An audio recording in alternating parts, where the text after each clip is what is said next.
Now, in part 1, we have discussed several topics like charges, type of charges, properties of charge, conductor, insulators, method of charging, Coulomb's law, difference and similarity between the charge and mass, properties of Coulomb's law, superposition principle, continuous charge distribution. And after that, we will start from the topic electric field. इससे पहले के topic अगर आपने नहीं देखे हैं तो you can watch it from the part 1. Now understand the meaning of electric field. Electric field जो है हम किसी भी चार्ज के लिए डिफाइन करते हैं. तो किसी चार्ज की इलेक्ट्रिक फील्ड को हम कैसे डिफाइन करेंगे? एक चार्ज की इलेक्ट्रिक फील्ड उसके आसपास का वो स्पेस होती है जहां तक वो चार्ज अपना इन्फ्लुएंस दिखा सकता है, अपना इफेक्ट को शो कर सकता है, अपनी इफेक्ट को. और उसके इफेक्ट को एक्सपीरियंस करने के लिए हम एक स्मॉल चार्ज लेते हैं. उस स्मॉल चार्ज को हम क्या कहते हैं? Test charge. ओके, इस स्मॉल चार्ज को हम क्या कहते हैं? Test charge.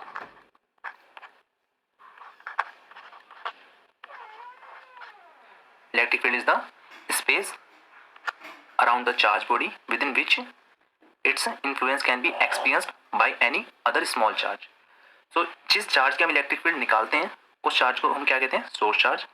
Source charge is the charge which produce the electric field. And test charge is the charge which test, जो कि टेस्ट करती है इलेक्ट्रिक फील्ड है कितनी, which test the experience of electric field.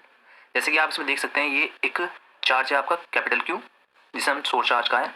क्योंकि सोर्स चार्ज क्यों कहते हैं इसे? क्योंकि ये सोर्स होता है इलेक्ट्रिक फील्ड का. यही इलेक्ट्रिक फील्ड इसी चार्ज में से निकलती है. और इसे टेस्ट चार्ज क्यों कहा जाता है? क्योंकि यही टेस्ट करता है इलेक्ट्रिक फील्ड को. सो मान लीजिए ये आपका सोर्स चार्ज है और इसकी इलेक्ट्रिक फील्ड इस सर्कल तक है. यानी ये सर्कल जो है यहाँ तक इसकी इलेक्ट्रिक फील्ड, यानी यही वो स्पेस है जहाँ तक ये अपना इफेक्ट दिखा पा रहा है अपनी इलेक्ट्रिक फील्ड का. ठीक है. तो अगर इस जहाँ तक इसकी इलेक्ट्रिक फील्ड जा पा रही है, जहाँ तक ये स्पेस है, अगर हम वहाँ पर इस टेस्ट चार्ज को रखेंगे तो क्या होगा? It will experience electric force. It will experience. ठीक है ना. तो ये टेस्ट करता है इलेक्ट्रिक फील्ड कहाँ तक है और कहाँ तक नहीं है. तो यहाँ अगर हम इसे रखेंगे तो it will feel electric field, electric force. और अगर इसे हम बाहर कहीं भी रखते हैं, इस पॉइंट पर, यहाँ कहीं पर भी इसे रखेंगे तो it will not feel any force. Okay, ये कोई फोर्स फील नहीं करेगा. नाउ ठीक है. तो सोर्स चार्ज जो कि इलेक्ट्रिक फील्ड प्रोड्यूस करेगा, टेस्ट चार्ज जो कि इलेक्ट्रिक फील्ड को एक्सपीरियंस करेगा, जो बताएगा कि इलेक्ट्रिक फील्ड यहाँ पर है और यहाँ पर नहीं है या फिर कितनी है.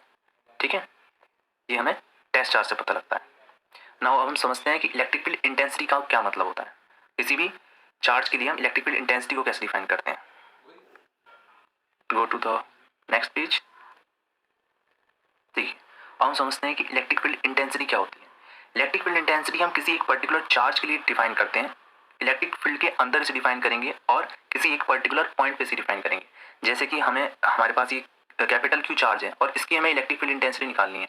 तो हम देखेंगे इसकी इलेक्ट्रिक फील्ड कहाँ तक है या फिर कहाँ तक ये अपना इन्फ्लुएंस शो कर रहा है. सपोज करिए यहाँ तक, ये पूरे तक, यहाँ पूरे में इसका इन्फ्लुएंस हमें दिख रहा है. तो जहाँ तक इसका इन्फ्लुएंस हमें दिख रहा है, यानी कि जहाँ तक इसकी इलेक्ट्रिक फील्ड है, उस स्पेस में हम कहीं पर एक यूनिट टेस्ट चार्ज लेंगे. ये हमने एक यूनिट टेस्ट चार्ज लिया और हमें इस पॉइंट पर, इस पर्टिकुलर पॉइंट पर हमें इस चार्ज की इलेक्ट्रिक फील्ड इंटेंसिटी निकालनी है. तो हम यहाँ पर एक यूनिट टेस्ट चार्ज लेंगे और हम ये देखेंगे कि कितना फोर्स ये फील कर रहा है. तो जितना फोर्स ये फील करेगा वही क्या होगा? इस चार्ज की इलेक्ट्रिक फील्ड इंटेंसिटी. देखिए, ऐसे ही इसे डिफाइन किया गया है. Electric field intensity due to a source charge at any point in the electric field is the force experienced by a unit positive test charge placed at that point. यानी कि जितना force ये feel करेगा ये unit test charge, वही क्या होगी? हमारी electric field intensity is positive Q charge. ठीक है. तो इसे इसका क्या फॉर्मूला बनेगा यहाँ पे? E is equal to electric field intensity is equal to force experience by that test charge divide by that unit test charge. ये यूनिट टेस्ट चार्ज होगा. ठीक है, ऐसे हम इसे डिफाइन करेंगे. ठीक है. नाउ अब हम इसमें क्या देखते हैं, ये जो क्यू नोट लेते हैं हम टेस्ट चार्ज, ये बहुत ही छोटा लेते हैं, बहुत ही स्मॉल लेंगे, approx to zero. It is q naught approaches to zero. ऐसा क्यों करते हैं? इसे छोटा इसलिए लिया जाता है क्योंकि जो इलेक्ट्रिक फील्ड इस पॉजिटिव क्यू चार्ज की, इसको हम एक्जैक्टली फाइंड कर सकें. ठीक है. क्योंकि अगर इसे हम बहुत छोटा नहीं लेंगे, अप्रोच टू जीरो नहीं लेंगे, तो इस क्यू नोट की जो टेस्ट चार्ज है इसकी अपनी एक फील्ड होगी और इसकी अपनी एक फील्ड होगी. तो इसकी जो फील्ड है इसका इन्फ्लुएंस हम एक्जैक्ट नहीं देख पाएंगे कि यहाँ पर इसकी एग्जैक्ट इलेक्ट्रिक फील्ड इंटेंसिटी कितनी है, एग्जैक्ट फोर्स, इलेक्ट्रिक फोर्स ये कितना फील कर रहा है. इसलिए हम इसे बहुत ही स्मॉल लेते हैं. Okay, so that the presence of charge may not be affect the source charge Q and it's electric field is not change, ताकि इसकी इलेक्ट्रिक फील्ड जो है चेंज ना हो, अदरवाइज चेंज हो जाएगी. ठीक है ना। So therefore we can better write it, इसलिए हम बेटर इसको इलेक्ट्रिक फील्ड का फॉर्मूला है इसको हम और बेटर वे में कैसे लिख सकते हैं, क्योंकि यहाँ पे हमने क्यू नोट को अप्रोच टू जीरो लिखा है, तो हम इसे कैसे लिख सकते हैं, E is equal to limit q naught x tends to zero F by q naught. Okay, हम इसे बेटर वे में ऐसे लिख सकते हैं। अब ये जो इलेक्ट्रिक फील्ड इंटेंसिटी होती है ये एक वेक्टर क्वांटिटी है। ओके, इलेक्ट्रिक फील्ड इंटेंसिटी को ही हम इलेक्ट्रिक फील्ड स्ट्रेंथ भी कहते हैं और नॉर्मली इलेक्ट्रिक फील्ड भी इसी को ही कहते हैं।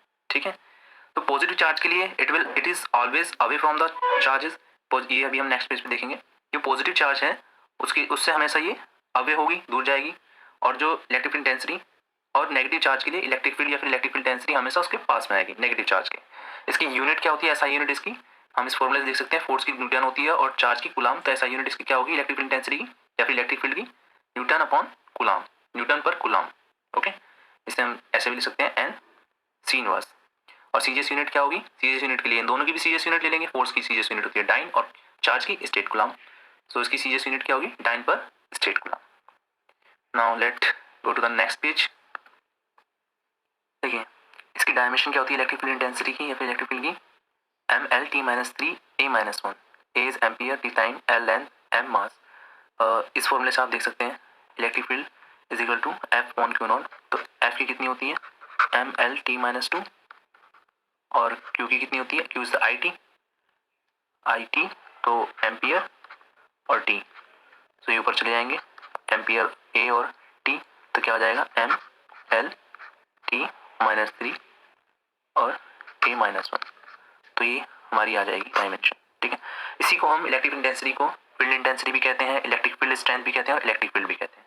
ठीक है, अब देखिए जैसे इसमें दे रखा है कि ये जो इलेक्ट्रिक फील्ड इंटेंसिटी है वो किस पे डिपेंड करती है, केवल सोर्स चार्ज पर, और इंडिपेंडेंट होती है टेस्ट चार्ज से। देखिए ऐसे देख सकते हैं कि सपोज कीजिए कोई आपका चार्ज है, ठीक है, सोर्स चार्ज है क्यू, ठीक है, और यहाँ पर हम इसके आसपास किसी जहाँ तक इसकी फील्ड जा सकती है उसी फील्ड में हम एक टेस्ट चार्ज ले रहे हैं क्यू नॉट, और इनकी बीच की डिस्टेंस कितनी है आर। तो कूलाम्स फ्लो तो आपको पता है, कूलाम्स फ्लो से कूलाम फोर्स कितना आता है इनके बीच का, कूलाम्स फ्लो से फोर्स जो आएगा वो आएगा 1/4 pi epsilon naught q naught upon r square, और जिस फोर्स को हम यहाँ पे पुट करेंगे तो इलेक्ट्रिक फील्ड इसकी वजह से इसकी जो इलेक्ट्रिक फील्ड आएगी वो कितनी आएगी 1 अपॉन किसी पॉइंट चार्ज के लिए भी इतनी आती है electric field q upon r square, ये आएगी फील्ड। तो आप इसके एक्सप्रेशन में देखिए जो इलेक्ट्रिक फील्ड का एक्सप्रेशन आया उसमें जो इलेक्ट्रिक फील्ड है केवल किस पे डिपेंड कर रही है, क्यू पे या फिर आर पे, जितनी डिस्टेंस है इतनी। ठीक है, तो ये डिपेंड करती है केवल सोर्स चार्ज पर, और इसमें कहीं स्मॉल क्यू तो नहीं है एक्सप्रेशन में, स्मॉल क्यू नॉट इससे कैंसिल हो जाएगा। ठीक है, यानी टेस्ट चार्ज पर डिपेंड नहीं करती। अब उसके बाद जो इलेक्ट्रिक फील्ड है वो कब यूनिफॉर्म इलेक्ट्रिक फील्ड कहलाएगी और कब नॉन यूनिफॉर्म इलेक्ट्रिक फील्ड कहलाएगी। अगर इलेक्ट्रिक फील्ड आपकी जो है चेंज नहीं हो रही है डायरेक्शन में, यानी कि सेम यूनिफॉर्मली डिस्ट्रीब्यूटेड है अगर आपकी इलेक्ट्रिक फील्ड, यानी उसकी इक्वल स्पेस में सेम स्ट्रेंथ है, it has a same strength and same direction at every point in a region, जैसे कि इसमें मैंने शो कर रखा है आपको, ये आपकी इलेक्ट्रिक फील्ड है, यानी देखिए डायरेक्शन जो है सेम है इलेक्ट्रिक फील्ड की, इस डायरेक्शन में है सारी इलेक्ट्रिक फील्ड लाइंस, और ये जो डिस्टेंस है देखिए ये डिस्टेंस भी इक्वल है, ये जो डिस्टेंस है ये इक्वल है, यानी ये यूनिफॉर्मली डिस्ट्रीब्यूटेड है, और जब ये यूनिफॉर्मली डिस्ट्रीब्यूटेड है जैसे हम क्या कहेंगे uniform electric field. Okay, now non uniform electric field कब होगा, जब इलेक्ट्रिक फील्ड यूनिफॉर्मली डिस्ट्रीब्यूटेड नहीं होगी, यानी कि which has a different direction, it has a different value in different direction. ठीक है ना, डिफरेंट डायरेक्शन होगी इसकी डिफरेंट पॉइंट्स में, देखिए इस पॉइंट पे इसकी डायरेक्शन ये है, इसी पॉइंट पे इसकी डायरेक्शन ये हो जाएगी, यहाँ पर ये है, यहाँ ये है, सो ठीक है डिफरेंट डायरेक्शन होगी इसकी डिफरेंट पॉइंट्स पर, तो ये क्या हो जाएगी नॉन यूनिफॉर्म इलेक्ट्रिक फील्ड। अगर आप स्क्रीनशॉट लेना चाहते हैं तो आप ले सकते हैं इसका, ठीक है, और प्रीवियस पेज का भी। अब हम समझते हैं इलेक्ट्रिक फील्ड लाइंस क्या होती हैं। ठीक है, what we understand by the electric field lines. Electric field lines या फिर इलेक्ट्रिक लाइन ऑफ फोर्स वो लाइंस होती हैं किसी भी इलेक्ट्रिक फील्ड में जिन लाइंस पे अगर हम टेंजेंट ड्रॉ करते हैं किसी पर्टिकुलर पॉइंट पर, तो उस पॉइंट पर जो टेंजेंट है वो किसकी डायरेक्शन देगा, इलेक्ट्रिक फील्ड की। Okay, so electric line of force और electric field lines are the imaginary lines in an electric field such that tangent at any point on the field line give the direction of electric field at that point. जैसे कि इसमें आप देख सकते हैं white colour से जो मैंने लाइन बनाई है, ये कर्व बनाया मैंने व्हाइट कलर से, ये क्या है, इलेक्ट्रिक फील्ड लाइंस, ओके, या फिर इलेक्ट्रिक लाइन ऑफ फोर्स, ये जो कर्व मैंने बनाया। अब अगर इसी पॉइंट पे, जैसे ये पॉइंट है, इस पर्टिकुलर पॉइंट पे देखो मैं, तो इस पर्टिकुलर पॉइंट पे जो टेंजेंट है वो ये है, ये येलो कलर से डॉट लाइन बनाई है मैंने। तो ये टेंजेंट की जो डायरेक्शन होगी वही डायरेक्शन क्या होगी, इलेक्ट्रिक फील्ड की। कहाँ पर, इस पॉइंट पर, इस पर्टिकुलर, और इस पॉइंट पर अगर देखा जाए, इस पॉइंट पर अगर देखा जाए तो इस पर्टिकुलर पॉइंट पर जो टेंजेंट है वो ऐसे बनेगा। तो इस पॉइंट पर जो इलेक्ट्रिक फील्ड की डायरेक्शन होगी वो क्या होगी, ये डायरेक्शन होगी इलेक्ट्रिक फील्ड की। सिमिलरली अगर इस पॉइंट पर देखा जाए, अगर डायरेक्शन, अगर इसका टेंजेंट हम ऐसे बना रहे हैं तो डायरेक्शन क्या होगी इलेक्ट्रिक फील्ड की, ऐसे इधर होगी। यानी कि डिफरेंट डिफरेंट पॉइंट्स पर इलेक्ट्रिक फील्ड की अलग अलग डायरेक्शन है कर्व के अकॉर्डिंग, यानी कर्व जैसा है उसके अकॉर्डिंग। ऑब्वियसली यूनिफॉर्म कर्व तो है नहीं, यानी स्ट्रेट, यानी यूनिफॉर्म फील्ड तो है नहीं, क्योंकि ये कर्व है। अगर ये सीधे होता, स्ट्रेट लाइन होता, तो तब इलेक्ट्रिक फील्ड की एक ही डायरेक्शन होती, ठीक है। सो कर्व से हमें इलेक्ट्रिक फील्ड की डायरेक्शन होती है, यही रोल होता है इलेक्ट्रिक फील्ड लाइन्स का। इलेक्ट्रिक फील्ड लाइन से हमें ये पता लगता है कि इलेक्ट्रिक फील्ड जो है यूनिफॉर्म है या नॉन यूनिफॉर्म है, और क्या डायरेक्शन है इलेक्ट्रिक फील्ड की, ठीक है। सो इसकी कुछ प्रॉपर्टीज है वो हम देखते हैं, और ये इंपॉर्टेंट भी है काफ़ी, ठीक है, ये इंपॉर्टेंट है आपका काफ़ी। प्रॉपर्टीज ऑफ फील्ड लाइंस या properties of electric line of force, properties of electric field lines. तो इसकी पहली प्रॉपर्टी है electric lines leaves the positive charge normally and enter the negative charge normally. यानी कि आप यहाँ देख सकते हैं पॉजिटिव चार्ज है, तो पॉजिटिव चार्ज की जो सरफेस है, जो जैसे स्फीयर है या फिर पॉइंट चार्ज है, तो उसकी सरफेस से इलेक्ट्रिक फील्ड लाइंस निकलेंगी, और कैसे निकलेंगी, नॉर्मली। यानी जितनी भी फील्ड लाइंस है, ये मैंने कोशिश करी है अच्छे से ड्रॉ करने की, तो ये जो फील्ड लाइंस है ये इस सरफेस से परपेंडिकुलर बनाएंगे, यानी परपेंडिकुलर होंगी। जैसे ये फील्ड लाइन है, ये जितनी भी फील्ड लाइन है सभी इस सरफेस से परपेंडिकुलर है, ठीक है। और जैसे पॉजिटिव चार्ज है, तो पॉजिटिव चार्ज से क्या लिखा है, लीव्स द पॉजिटिव चार्ज, यानी यहाँ से निकलेंगी। जितनी भी फील्ड लाइंस है सभी इस सरफेस से, इस स्फीयर की सरफेस से परपेंडिकुलर बनाएंगी, यानी 90 डिग्री एंगल बनाएंगी, जितनी भी हैं सभी लाइंस, ठीक है। ऐसे ही जो ये नेगेटिव चार्ज है, ये इसकी प्रॉपर्टी है इलेक्ट्रिक फील्ड लाइंस की, नेगेटिव चार्ज के लिए जो फील्ड लाइंस है ये इसके अंदर आती हैं, ठीक है ना। For negative charge enter a negative charge normally, normally means perpendicular बनाएंगी, यानी 90 डिग्री बनाएंगी सरफेस के साथ में, ठीक है, जितनी भी फील्ड लाइंस होंगी, ये इसकी प्रॉपर्टीज हैं। और ये है कभी क्रॉस नहीं करती हैं, electric field lines never cross each other, ठीक है। इलेक्ट्रिक फील्ड लाइंस जो होती हैं कभी क्रॉस नहीं करती हैं। इसका रीजन क्या होता है क्रॉस क्यों नहीं करती कभी, क्योंकि जिस पॉइंट पर ये क्रॉस करेंगे, क्योंकि इलेक्ट्रिक फील्ड लाइंस क्या होती हैं, इलेक्ट्रिक फील्ड लाइंस मैंने अभी आपको बताया वो लाइंस होती हैं जो किसी पर्टिकुलर पॉइंट पर अगर उस पर टेंजेंट ड्रॉ करते हैं तो इलेक्ट्रिक फील्ड की डायरेक्शन बताएंगी वो, है ना। तो अगर सपोज करो electric field, electric line of force कहीं पर अगर मिल रही है, दो लाइन ऑफ फोर्स, यानी कहीं पर अगर ये कोइंसाइड कर रही है, किसी एक पर्टिकुलर पॉइंट पर अगर क्रॉस कर रही है, तो वहां पर इलेक्ट्रिक फील्ड की दो डायरेक्शन होगी। कैसे, देखिए, जैसे देखिए इसमें आपकी ये ग्रीन कलर से जो मैंने ड्रॉ करी है, ये आपकी इलेक्ट्रिक लाइन ऑफ फोर्स है। क्या ये electric line of force draw करी है, ये जो मैंने दो कर्व आपको शो करने के लिए ड्रॉ किए हैं, ये दोनों क्या है, इलेक्ट्रिक लाइन ऑफ फोर्स है, ठीक है, इलेक्ट्रिक लाइन ऑफ फोर्स। तो इस पर अगर हम टेंजेंट ड्रॉ करेंगे तो वो किसकी डायरेक्शन बताएंगे, इलेक्ट्रिक फील्ड की। यहाँ इस पॉइंट पर जो इसका जो ग्रीन कलर वाली जो कर्व है, इस पर जब हम टेंजेंट ड्रॉ करेंगे तो डायरेक्शन देगा इलेक्ट्रिक फील्ड की, और इस ग्रीन कलर वाली कर्व पर अगर हम ड्रॉ करेंगे टेंजेंट तो वो ये देगा इसकी डायरेक्शन। तो आप देख रहे हैं दो डायरेक्शन हमें मिल रही है इलेक्ट्रिक फील्ड की, which is not possible. We can not get a two direction of electric field at a single point, किसी सिंगल पॉइंट पर हमें इलेक्ट्रिक फील्ड की दो डायरेक्शन नहीं मिल सकती। सो ये रीजन है कि इलेक्ट्रिक लाइन ऑफ फोर्स कभी इंटरसेक्ट नहीं कर सकती, ओके। देखिए ये चीज मैंने यहाँ पे लिख भी दी है, it is not possible to get a two direction of electric field at a single point.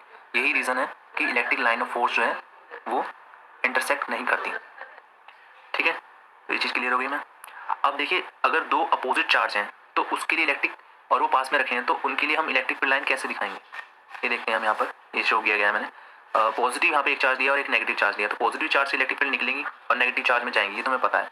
तो ये तो हमें समझ में आ रहा है कि नॉर्मली देखो, नॉर्मली निकलता है, ये परपेंडिकुलर से बना रहा है, ठीक है। और ये लाइन भी सिर्फ परपेंडिकुलर ही बनाएंगे, ऐसा नहीं है परपेंडिकुलर नहीं बना रही है, ये लाइन भी है परपेंडिकुलर बना रही है सरफेस से, लेकिन ये सीधे स्ट्रेट नहीं जा रही, ये यहाँ से आगे जाके कर्व हो रही है इस साइड में, और ये भी जाके कर्व हो रही है। ऐसा क्यों हो रहा है, अगर हम ये सीधे सीधे जाएंगे, सपोज करो कि ये सीधे सीधे जा रही है, ठीक है ना, ऐसे अगर सीधे सीधे जाएंगी और यहाँ से जो लाइन है वो भी यहाँ से सीधे सीधे आएंगी, तो ये दोनों इंटरसेक्ट नहीं कर जाएंगी ये लाइंस, जो कि पॉसिबल नहीं है। ऐसा पॉसिबल नहीं है ना कि ये दोनों इंटरसेक्ट कर जाएंगे, क्योंकि वहाँ पर उस पॉइंट पर इलेक्ट्रिक फील्ड की दो डायरेक्शन हो जाएंगी, which is not possible again.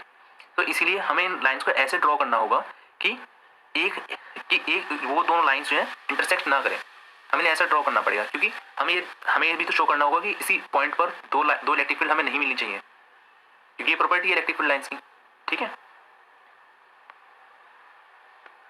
तो यही रीजन है कि आपको लाइंस जो है वो इस तरह कर्व हो रही है और कर्व होकर फिर यहाँ पर आ रही है और ऐसे ही नीचे हुआ है, ठीक है। अगर यहाँ नेगेटिव ले लेंगे, यहाँ पॉजिटिव ले लेंगे, इस साइड अगर पॉजिटिव ले लेंगे तो उसका रिवर्स हो जाएगा, यहाँ से इलेक्ट्रिक फील्ड लाइंस आएंगी और वो इसमें जाएंगी, इसका जस्ट मिरर इमेज बन जाएगी, ठीक है। वो आप बना सकते हैं अपने आप। अगर दो सेम काइंड के चार्जेस हैं, negative negative positive, let us suppose किया दो पॉजिटिव चार्ज हमने लिया यहाँ पे, दो पॉजिटिव चार्ज लिया हमने, तो दोनों से ही इलेक्ट्रिक फील्ड लाइन निकलेगी, ठीक है। और इधर से भी निकलेगी, सब नॉर्मल निकलेंगी, इससे नॉर्मल बनाएगी, ये भी नॉर्मल बनाएगी, ठीक है। अब ऐसा क्यों हो रहा है कि यहाँ पे कोई लाइन नहीं जा रही है? अगर लाइन यहाँ पे जाती तो इसकी भी लाइन निकलेगी और इसकी भी निकलेगी, निकलती तो अगेन वही रीजन कि दोनों क्रॉस नहीं कर सकते। और दूसरी चीज क्या है कि ये रिपेल कर रहा है, हमें शो करना है कि ये दोनों रिपेल कर रहे हैं। इस चीज को शो करने के लिए भी लाइंस आपकी ऐसी बनाई जाती हैं, ठीक है। और यहाँ पे अट्रैक्ट हो रही है, अट्रैक्शन हो रहा है, यानी एक लाइन दूसरे में जा रही है, तो this figure showing that there is attraction between them, और इनके बीच में रिपल्शन है, ठीक है।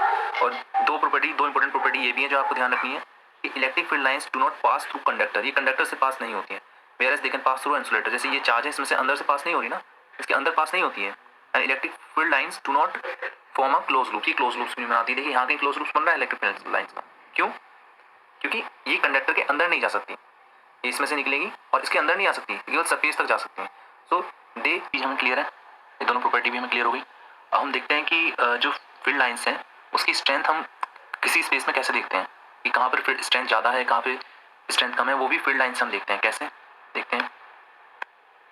जैसे आप इसमें देख सकते हैं, पहले तो इंटेंसिटी या फील्ड स्ट्रेंथ को हम कैसे डिफाइन करते हैं, नंबर ऑफ फील्ड लाइंस या फिर number of line of force per unit area cross section, per unit cross section area perpendicular to the field, यानी कि जो नंबर ऑफ फील्ड लाइंस है अपॉन फील्ड एरिया, जो आपका क्रॉस सेक्शन है वो कितना है, ठीक है, उस पर डिपेंड करेगा कि आपकी इंटेंसिटी कितनी है। तो जैसे देखिए यहाँ पे यह फील्ड इलेक्ट्रिक फील्ड लाइंस है, ये ड्रॉ की गई है मैंने व्हाइट कलर से है, और ये जो है येलो कलर से ड्रॉ किया है, ये क्रॉस सेक्शन है, सेम क्रॉस सेक्शन है, मैंने 3 पोजीशन पे से लिया है। तो 3 पोजीशन पे आप देखिए कहाँ पर जो स्ट्रेंथ है वो ज़्यादा है, कहाँ पर कम है, आप देख सकते हैं। तो इसमें से देखिए नंबर ऑफ फील्ड लाइंस बोला ना, जितनी फील्ड लाइन ज़्यादा होंगी, क्रॉस सेक्शन तो सेम है इसमें भी, सी पर भी, ए बी पे भी और ए पर भी, फील्ड लाइन जितने ज़्यादा होगी तो वहाँ पे ज़्यादा स्ट्रेंथ होगी, वहाँ पे ज़्यादा इंटेंसिटी होगी। ए से देख सकते हैं, इसे कितनी निकल रही है, 1 2 3 4 5 और 4, ऑलमोस्ट 5 निकल रही है। तो यहाँ पर स्ट्रेंथ जो है काफ़ी ज़्यादा है, ई पर स्ट्रेंथ ज़्यादा है, और बी पर एक ही निकल रही है, सी पर एक भी नहीं निकल रही है। तो ई पर ज़्यादा स्ट्रेंथ है, फिर उससे कम बी पर, और सी पर सबसे कम है,